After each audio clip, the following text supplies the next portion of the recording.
Good morning. Welcome back to our Infinite Lifetime Sutra Dhamma session. I'm Angelina. Now let's continue with our talk. Last week we have gone through the session 其名曰尊者翘拳如尊者舍利弗尊者大目犍连尊者迦摄尊者阿难等二位上首 Okay, so those names, the 尊者 names that I was talking about, there was the 尊者翘拳如Konanya was the first one to gain enlightenment under the Lord Gautama Buddha. Okay, then there was Sariputta Moggallana, Sariputta being the greatest in terms of wisdom, Moggallana the greatest in terms of supernatural powers, Qiao Shenru the greatest in terms of the practice of austerity, that means giving up all the material stuff, okay, not indulging in food, not indulging in any luxuries, really like staying very these practices actually allows a person to stay very alert. Okay, when you are not indulging in food, you realize that food is actually just an energy fuel for this body. When you're not indulging this body, like for example, these days, not condemning, okay, because business needs to go on in this mundane world, not condemning, but there are a lot who will be selling things like health supplements and things like this that you don't really have immediate needs for. Okay, for example, our body, if you let it live naturally, it can heal almost all of the illnesses that we have today. Okay, but because of the fear, because of our indulgence in our body, then we start to listen to those things like health talks and all kinds of research and everything that says that, oh, you need to have more of this vitamin or this nutrient so that you will be able to prevent certain things, right? But if you were to look, like for example, they say that you need a lot of antioxidants, and vitamin C is one of the antioxidants out there, so you should take a lot of vitamin C to prevent yourself from getting things like cancer or whatever. Okay, but because you have took excessive of what is necessary for the body, it may come back into a different ways. Like for example, a lot of people, they may suffer rheumatism or things like this due to excessive intake of certain vitamins or certain minerals. Okay, so the body, if you leave it natural, it will heal on its own in many times, in many ways. Okay, but as long as you don't overly go into an extreme, okay, don't go to an extreme, just stay moderate. Okay, you can have, like now scientists like to, and nutritionists, okay, they like to put like carbs, proteins, vitamins, minerals, whatever classifications that they have. But if you just let your body like just take anything, right, naturally, you don't overindulge, then your body will absorb the nutrient easily, okay, painlessly, effortlessly, and then it will protect itself. It will know what to do. But if you were to be like, so just start listening to too much of the hype, like eat more of this or eat more of that, then it will cause an imbalance in the body. Okay, so our body is all about balance, but we'll talk about that in another kind of session. Okay, so when we said that Kondanya, all right, no, 尊者假设, right? So he practices this kind of extremism, and then he let go of all things material, and he is still able to gain enlightenment, right? And then there is also Ananda, the cousin of our Lord Gautama Buddha, who followed him and then who attended to our Lord Gautama Buddha. So he has the supernatural memory, very good memory, and then he was the one who told out all of these things. Okay, so Ananda is a representation of us humans. Okay, we are ignorant, we don't know anything, and then we just keep listening, and with our ardent effort, we will also become enlightened. Okay, so, but after the 5 names, there was the word Deng. Deng is equal to something like etc. Okay, so other than these 5 great monks, there are also other monks during the talk. There are a lot of them. Okay, very shangshou. So all of these are also great monks. But the significance is that the mention of these 5 is to show that this sutra, the Infinite Lifetime Sutra, is the main sutra that can bring us to enlightenment. Okay, so after this part about the great monks, okay, now we go to the second part of the thing. 又有普贤菩萨、文殊师利菩萨、弥勒菩萨及贤劫中一切菩萨皆来聚会。Okay, after the great monks who are human in their representation in this sutra, then only to talk about the Bodhisattvas. Okay, why is it that they are talking, referring to humans first and then Bodhisattvas second? Okay, think about it. Every time when we're talking about Buddhism, it is a common thing to think that from humans you become a Bodhisattva. So, Bodhisattva, you go into Buddha, right? This is how the normal sequence is. But why is this sutra mentioning the humans first and not the Bodhisattvas first? Okay, it shows that humans can skip and leap to become a Buddha with this sutra. Okay, when it's not like actually you're not really skipping. It's just that you can reach it within this lifetime. Okay, in your human body within this lifetime to become a Buddha, even though spiritually your energy source, okay, your soul, you can call it, I'll just refer to it as my energy source, or maybe to you is the soul, is the same thing. Okay, same reference. Okay, so as you go through this sutra, you understand and you believe in it fully and you follow its steps fully. From a human, you're still a human form. Okay, your soul will change, your behavioral change will cause you, your energy itself, the energy field in you, to change into one of the bodhisattvas. Okay, because once you have read and understood this sutra and you follow accordingly, right, you just can't make yourself do evil. You're incapable of doing evil. And the bodhisattvas around you will protect you in different forms of existence, be it in the form of human or in the form of animals, in the form of unseen spiritual beings, whatever you call it, but they will protect you because they know that you are striving ardently to become enlightened, to become a Buddha within this lifetime in your human form. Okay, so this sutra, this teaching, Infinite Lifetime Sutra, is about you leaping still in your human body to become a Buddha. Okay, so 又有普贤菩萨. Okay, and then other than humans, there's also the Bodhisattvas. Why is it that Bodhisattvas are not mentioned first?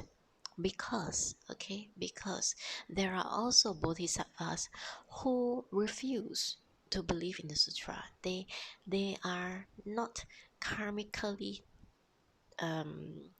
sufficient to understand that this sutra can lead them into becoming a Buddha. Okay, why? Because a lot of people, when you think about Buddhahood, you'll be thinking that it has to be something that is so grand, it is so difficult, so it should take a long time, right? So when you start having that kind of thought, you will go one by one. Okay, first you want to perfect your discipline, and then you want to perfect your 10 paramitas. Okay, you want to perfect everything step by step. Okay, so they may not have that kind of karmic link to let them meet with this sutra and just become attached to it, become a believer in it. But they choose to say that there's no shortcut, so they will go step by step. You have seen people like this in a human room as well, right? Doing our material stuff. So you have seen them. They need, like the education system, they need us to go from kindergarten to secondary to primary school to secondary school and then to tertiary education. It's not wrong, all right? It's not wrong. But they do not believe that anybody can go into a shortcut. Like, for example, from your primary school at a primary age, they don't believe that you can learn everything fast speed and enter university. Okay, it is not framed for us that way, right? Maybe because the education curriculum itself was being set in such a way that they expect us to be learning bit by bit. Because curriculum are created for average, okay, they won't take into consideration fast speeds, and they also find it hard to accommodate the slow speeds. Okay, because the slow ones, they will take a longer time. The fast ones, they need a shorter time. So the fast ones may become restless at school, but it caters to the normal average. So this is the normal average, the Bodhisattvas that we're talking about. Okay, if let's say they hear this sutra from their Buddha, okay, the Bodhisattva will believe in one of the Buddhas.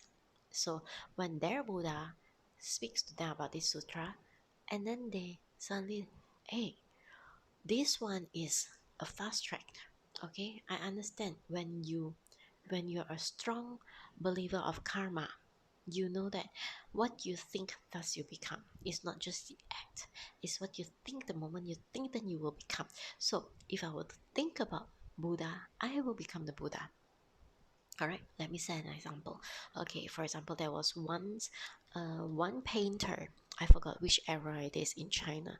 He paints horses. Okay, all his drawings, it is always about horses.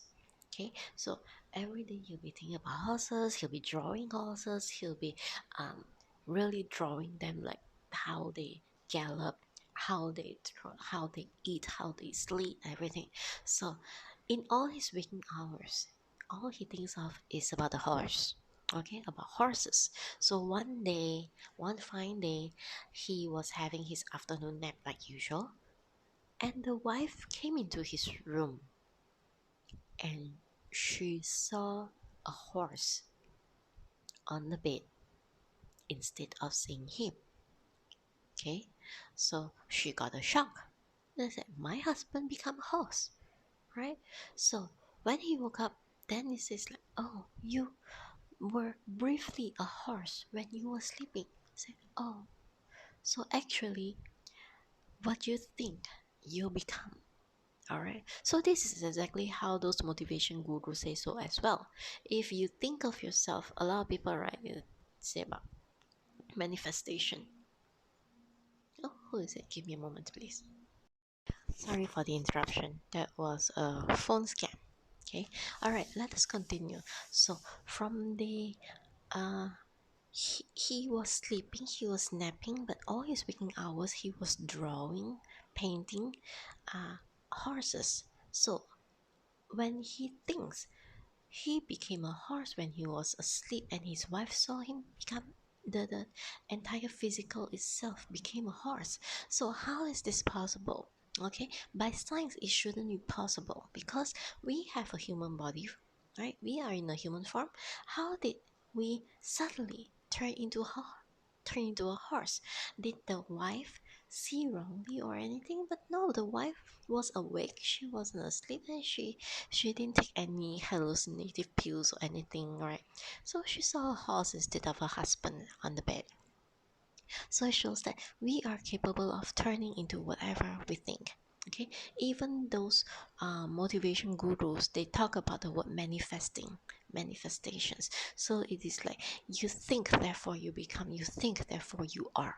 Right. So if you truly believe that you think, therefore you are, why are you using it on your worldly terms, right? Why are you still so indulged in wanting to become something in this world? Why don't you believe in thinking about the Buddha and then becoming a Buddha yourself? Why waste all the time? When you become a Buddha, do you know what the benefits of becoming a Buddha? You don't have to go through the cycles of existence. You don't have to go through sickness. You don't have to go through illnesses or birth and death. You don't even have to go through the anguish of the relationships and everything. You don't even need to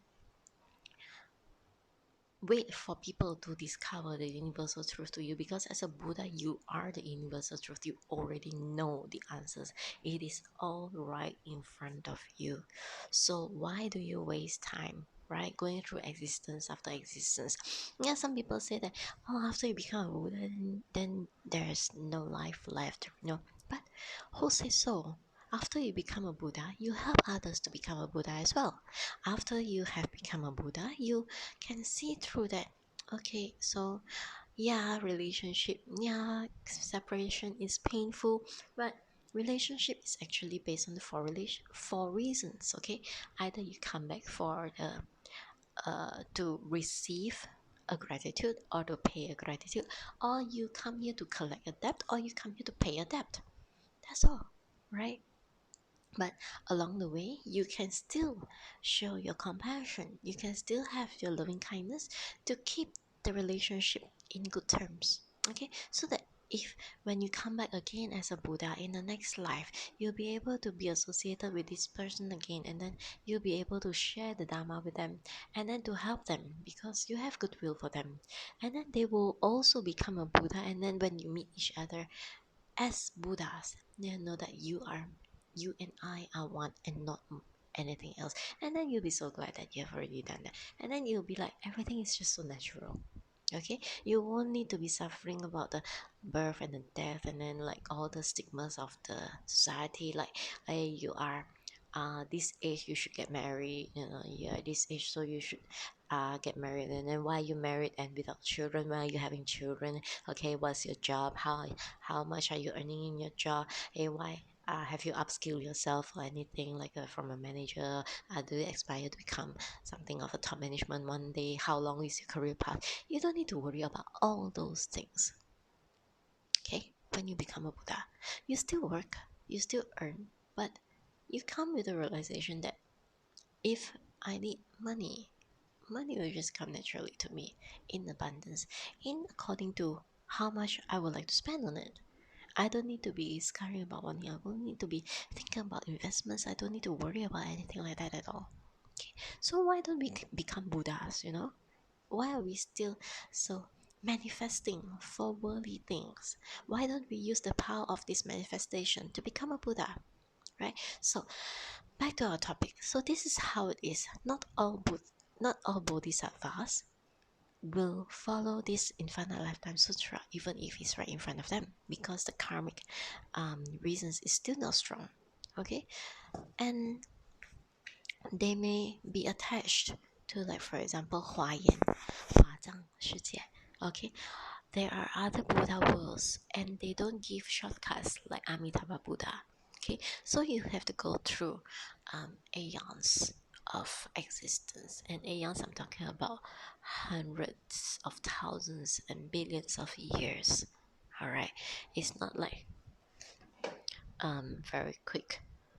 It's not something that is like the Amitabha Buddha, right? When your body expires, he collects you in the lotus seat, and then your soul jumps into the lotus flower. The buds will close, and then you will follow him to Pure Land. And then when your flower opens up in his lake of seven glories, I'll call it seven glories, in its lake, then it will blossom, and the moment your flower blossoms, you are already a Buddha, looking exactly like Bodhisattva, and then with all his wisdom and everything exactly like him.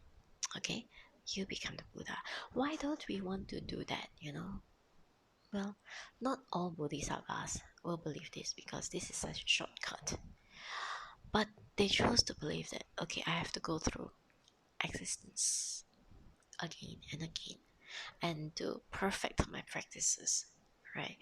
To be able to, train my patience until it gets to the point where people can just take my life and I won't even feel angry or anguish or anything. You say, oh, you want to take my life, take it, because if it makes you happy. They want to go through these kind of practices, right? But isn't it easier to show this example after you've become a Buddha, right? So that's why this is a shortcut, right? A shortcut of becoming a Buddha. And who are the Bodhisattvas that is being featured over here? Okay, we read on. Okay, 又有普贤菩萨、文殊师利菩萨、弥勒菩萨、即写切中一切菩萨借来聚会。So who are they? There are three main ones, okay? 普贤菩萨 is the Samantabhadra Bodhisattva. Okay, 普贤. So the second one is 文殊师利菩萨. Okay, 文殊师利. Wait, let me find the 文殊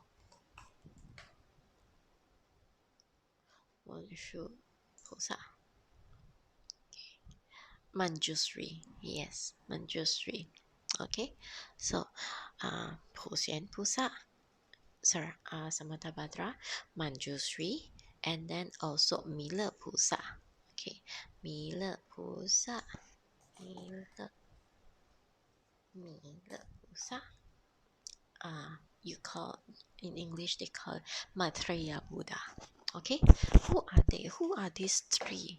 So significant, The mention of them is so significant. Po Xian Pusa, he is the utmost of Bodhisattvas. Okay, Po Xian Pusa Samantabhadra is also the Guru Padma. Okay, the bearer for Tibetan Buddhism. Okay, and then Manjusri is he has another name, the Prince of Wisdom. Okay, 文殊师利法王子. Okay, the Dharma Prince. And then Maitreya Buddha is the future Buddha after our Lord Gautama Buddha's world cycle. So let's talk about the world cycles. So our current world, right? When we're talking about the our world system. So our world system is Sakyamuni Buddha's world system. Okay, so 2000, almost 600 years ago, right? 2600 years ago, 2500 odd years ago, Lord Gautama Buddha came, right? And then he preached the Dharma, and then he had given like 5,000 years, okay, for the Buddha Dharma to stay flourished in this world. But right now we are at the age where the Buddha Dharma starts to deteriorate. Okay, the influence starts to dwindle. After another 2,500 years, or maybe 2,400 years or so, the Buddha Dharma will disappear. Okay, and what we are left with is either morality or immorality. Okay, and at that time, things will go very bad. Like even now, we're in the Dharma ending age, we call it. So we see a lot of fights, we see wars, we see fights, we see conflicts, even among siblings, right? So it will come to a day when the world will be fighting all the time. Youngsters as young as like 10 years old, maybe they will have children, and then they will be fighting each other, they'll be killing each other. And those who are vicious by nature, I mean that they carry the bad habits of the past with them. Okay, so they will be killing each other, fighting each other, right? And only those who are still left with the morality, they will go into hiding. Okay, so after all these fightings and everything, these with the morality, they will emerge, re-emerge, and rebuild civilization. okay, rebuild humanity, right? But that is a long way. But there will come a time when the Buddha world, this world cycle is going to end, and you will see deities, okay, or you might not recognize them as deities. You might recognize them as weird crazy people. They will come in their hair disheveled, they will be dressed shabby, and then they'll be like screaming like the world is coming to an end, the world is coming to an end. It is actually the act, the display of show to warn us of the end of our cycle. Okay, so these are actually deities coming down from up there. They come to forewarn us that it is coming to an end. But, well, we can't fight the fate. But it's a long way away. It's not going to affect us within our lifetime. That's for sure. Because if it affects us during our lifetime, that means the Buddha had said things wrongly, or the Buddha had lied. And the problem is, the Buddha doesn't lie. The Buddha sees everything. The Buddha knows everything. So the Buddha doesn't lie. So he's never wrong, and he doesn't lie. So we still have several thousand years. Okay, so our lifetime, we don't need to worry about humanity. Okay, so when you mentioned about Puxian Pusa, he is also the bearer of Tibetan Buddhism, Mijong. Okay, so when you're talking about this, okay, Samantabhadra Bodhisattva, he has 10 vows.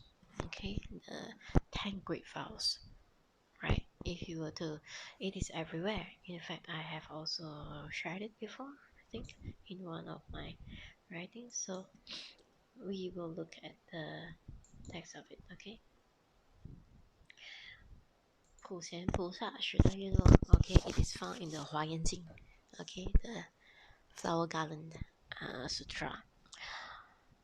一者礼敬诸佛，二者称赞如来，三者广修供养，四者忏悔业障，五者随喜功德，六请存法轮，七请佛住世，八常随佛学，九恒训众生，十普结回向。Okay, if we were to look at it, 礼敬诸佛. Okay, I'll go one by one on this. Okay, 礼敬诸佛 means you pay homage to all Buddhas. Okay, when we're talking about the Samantabhadra Bodhisattvas, 10 great vows, when we're talking about all Buddhas, paying homage to all Buddhas, we are not only talking about the Vairochana Buddha, our Lord Bodhisattva, our Lord Gautama Buddha, Amitabha Buddha, Kashyapa Buddha. Okay, we're not talking about these Buddhas. Okay, we are talking about our Buddha inside. Okay, our natural Buddha inside. Okay, the essence of it. The essence is that all of us are Buddhas, right? So all of us are actually Buddha. That is why we can become Buddha. Okay, so all of us, our energy source, right, is a Buddha. It's just that because of all these aeons, all these rebirths and everything, then we become covered by layers of mundane knowledge. I can call it mundane knowledge. Okay, remember I always use that onion example, the bulb, that one small seed inside. Okay, you will need to peel off all the layers of the onions until you reach the seed. Right, so we are talking about this, the Buddha seed. So each of us are actually Buddhas. So when Samantabhadra Bodhisattva is talking about paying homage, paying respect, 礼敬诸佛, it is about equality. Okay, you pay homage to all Buddhas. You may see a person and disrespect that person for what he has done in this lifetime, but still, as a follower of Samantabhadra Bodhisattva, you will still respect this person just because of that Buddha seed inside. Okay, so this is Li Jingzhu for is paying homage to all Buddhas. It is all, and I'm not talking about only humans. I'm also talking about animals, about insects, about everything. Right, every single being, whether you can see them or you cannot see them, it has a physical form or it does not have a physical form. You can hold them or you cannot hold them. Okay, they all have that Buddha seed inside. And if we expand it further, okay, from beings, we expand it further to non-beings. Okay, non-beings, you have to remember, all of them also have a Buddha inside. Okay, for example, if you just look at a pen or this microphone with these headphones, they also have the Buddha seed in them. How? The manifestations, okay, from our human thought. Maybe it's a longer process, right? Because we couldn't open up our supernatural powers yet to create stuff out of thin air. Actually, it's not creating stuff out of thin air, or maybe it can be creating stuff out of thin air. But when we look at science as we know today, everything consists of atom. Okay, and every single atom is just an atom until you collect them together and they become something, right? So all these atoms are exactly the Buddha seed. All right. So when we think of something, when humans start thinking about language, then they start to want to pen down their languages. They start with drawings and then they turn into um, hieroglyphic arts, and then after that it turns into alphabets, characters, and then they needed the pen. Right. So this pen itself is also the result of a manifestation, except that it has to be going through a lot of physical processes to become a pen. So this pen itself also has the Buddha seed because it has come from our thoughts, right? So it manifested from us. Since it is also consists of a Buddha seed, so we expand it. We don't only respect the beings that we see unseen, we also expand it to these inanimate objects, these objects that we have. So how do we respect these objects? Okay, we respect them by using them to do what they're supposed to do. Okay, I use this pen to write or to draw. I can't use this pen to cook. I can't use this pen to measure.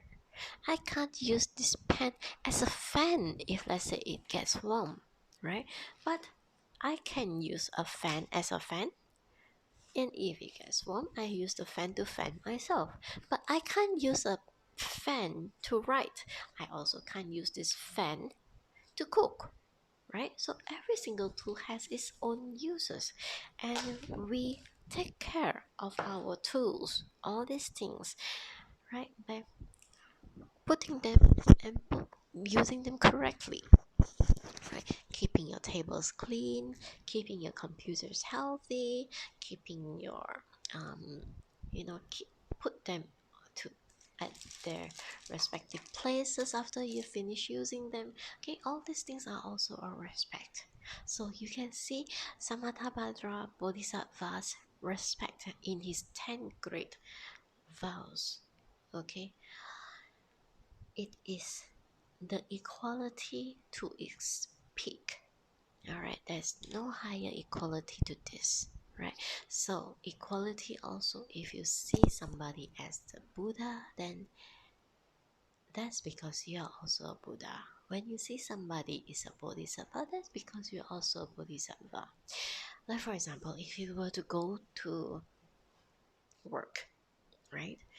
You see somebody and you expect the person to know, to understand, okay, to be of a certain level. You respect the person to a certain level because you are that level.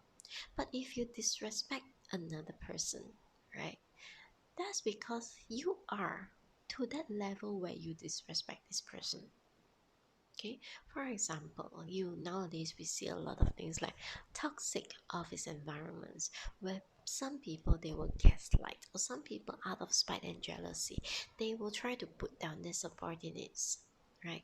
Or they steal shamelessly from a colleague, and after that they try to call that colleague stupid, or they try to make that make disgraceful things, like tell their colleagues, you go and study, go and learn something, otherwise you don't know what it is, and then insist that theirs is correct. Okay, but that is because this person does not know the topic. It's not the colleague that doesn't know. This person doesn't know. So he or she is telling the other person, go and study, right? Instead of seeing this person that way, he's actually reflecting what this person, what he or she is inside, is the mirror.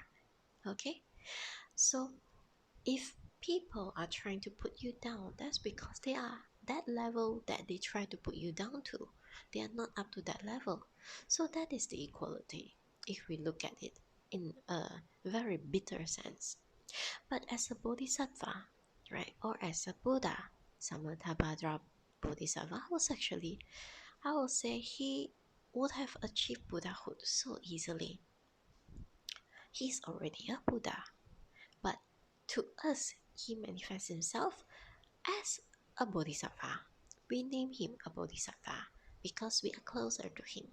When he is a bodhisattva, they manifest themselves to the ways that we can accept the teachings. So his equality refer everyone Buddha, Li Jing Zhu. If he can revere everyone as the Buddha, he himself is already a Buddha. Okay, but he keeps humble. How are Buddhas? Buddhas don't go around saying that I am the Buddha, so you all listen to me. They don't do that. Okay, in fact, when you reach that stage of Buddhahood, everyone to you is a Buddha, and you are the sole learner, the only one that's learning. You won't say that you are a Buddha. You won't say that you are a Bodhisattva. You won't say anything. You're just saying that I am the person that's learning. Okay, so you learn, and then as you go, you continue learning, and you share the teachings. You set an example to others on how to learn. Okay, so that is a real Buddha, right? They didn't come here as a bodhisattva. They are not down that level, but they manifest themselves as that level so that we don't feel intimidated, so that we don't feel that actually this sutra is already, the teachings taught by Buddhas to Buddhas. If it is a teaching taught by Buddhas to Buddhas, then it's a false teaching. Okay, but if it's a Buddha taught, it's a sutra taught by Buddhas to Buddhas who manifest themselves in different characters, including the monks, the lay disciples, the bodhisattvas, then it appeals to us. Okay, it shows that we humans can do it too. Okay, or maybe because this sutra is applicable to all beings, bodhisattvas can use it too. So that's why you have the great monks who are humans and the bodhisattvas who are bodhisattvas. They are considered the supernatural beings who are already up there somewhere, right? So Samantabhadra Bodhisattvas Li Jing Zhu, he is already a Buddha. That's why he can respect all as a Buddha. And in fact, we ourselves, we aspire to become Buddha. We are a Buddha. So let's respect everyone and everything just like a Buddha. Okay? When a Buddha is discriminating, remember, Buddhas no longer discriminate because all of you are the same. When a Buddha is discriminating, the discrimination is actually based on the discrimination of us humans. Okay, we discriminate a pen as a pen, so the Buddha will refer the pen as a pen as per our understanding. He's not stupid, right? In fact, with the Buddha as how he is, he can use a pen to cook, because without the discrimination, he can make the pen into a cooking utensil if he needs a cooking utensil, right? And he only has a pen. He can do that. But because we are adamant, we are the ones who discriminates. A pen has to be a pen, a fan has to be a fan. Okay, a pen has to be a pen, a bowl has to be a bowl, a ruler has to be a ruler, a scissors have to be a scissors. So we discriminate. And to help us understand, he follows our discrimination, our terms given to all these objects, so that we know what it is. Alright? So this is the fairness of it. This is the equality of it. Otherwise, if without us, he has no discrimination. To him, the pen is not a is does not need a label of a pen. It is just a mass of atoms. And in fact, it is just atoms. And within every single atom, there is an entire universe of its own, right? Just like our body, our cells. How does our body balances itself, corrects itself when we're sick? And then when we are having issues like small illnesses, how does our body correct itself? Because every single cell, okay, including our nails. Oh, look at my nails, it's so long now. Okay, so including our nails, okay, every single cell in this nail, okay, or atom or whatever you call it, it is a universe by itself. Okay, if you have cancer cells, the a single cancer cell is a universe on its own, and if your mind feeds it, it will continue to grow. But if your mind ignores it, okay, you just don't know the concept of a cancer. You just think that, oh, it's just like, cells are cells, and then they have a certain behavior. It has their own universe. Leave it to be. Leave it as it is. You ignore it. Eventually, it will go through its cycle. It birth, okay, the cancer cells birth. It will also end. So it will also go away if you ignore it in a way long enough. Okay, you let the body correct itself. You let your entire universe go by itself. I'm not talking this out of thin air. I'm not talking about this to ask you to disbelieve about medical advancement or to just go believe in some supernatural things. There's nothing supernatural about this. It's all about science. Okay, if you don't feed something, the thing will die off. This is how the world is, right? You don't feed for example, a book. How do you feed a book? You feed a book by continuously reading it, by continuously using it. If you don't feed it, you just leave it aside for a long, long time. The book will start to grow worms that is going to eat it up, right? Or maybe you have insects going over there. You're not using it to read. Okay, I will eat it, right? Everything will have its natural way. Every single thing in this universe, everything. Okay, so there is also this saying: as long as there is a materialistic form, there is a use for it. This one is in the Diamond Sutra. Okay, 有体必有用. If there is a body, there is a use. So if there is a material form, there is a use for it. If you don't use it, then the material form is no longer useful. It will just be disintegrated in another way, okay, to be used by other things, other beings, until it is used. Okay, so this is how the balance is. And when we're talking about this is how the Buddha is also. Why don't we see a Buddha in this world right now? Okay, why aren't they manifesting? Why aren't the Bodhisattvas coming down to help us in all this war, all these natural calamities, all these disasters? Why don't they manifest their physical self to us to let us see? They may be around us somewhere, but we just don't recognize them because they disguise themselves so well, right? But they may be here, they may be not here, but they're not here showing up to teach us, like to tell us a bodhisattva should as they are. Okay, remember one thing: if a bodhisattva manifests itself and if its identity is known, is being exposed, the bodhisattva will need to leave. immediately. Okay, so never believe if somebody says that he is the manifestation of a bodhisattva or she is a manifestation of a bodhisattva and here to preach or to help sentient beings. Okay, because the moment is exposed, he or she will need to leave. No staying. Okay, it's not allowed. It can never happen. So don't believe if somebody is telling you this and then after that trying to show you miraculous feats and then asking you for money. That is a scam. Okay, so we are going to continue with this Samantabhadra Bodhisattva's 10 vows for the next episode, maybe next few episodes, because we are just at the first one, 礼敬诸佛.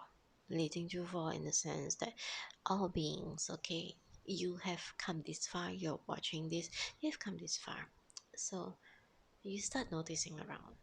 Everything has a Buddha seed inside. Okay? Sometimes when you look at some people, why is it that when you are given two same objects, okay, for example, two same computers, why is it that your computer has a lot of problems and my computer has no problem? Okay, I always jokingly say that I pray to the computer god.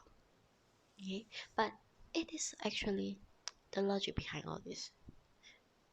The computer god that I'm talking about is how I treated this computer with respect. I respect the Buddha seed in the computer. So when I respect the computer respects itself, the computer respects me. Okay, so the computer has no problem. Okay, it's just that simple. You just try it on any of your objects in your daily life. Okay, and then observe those around you.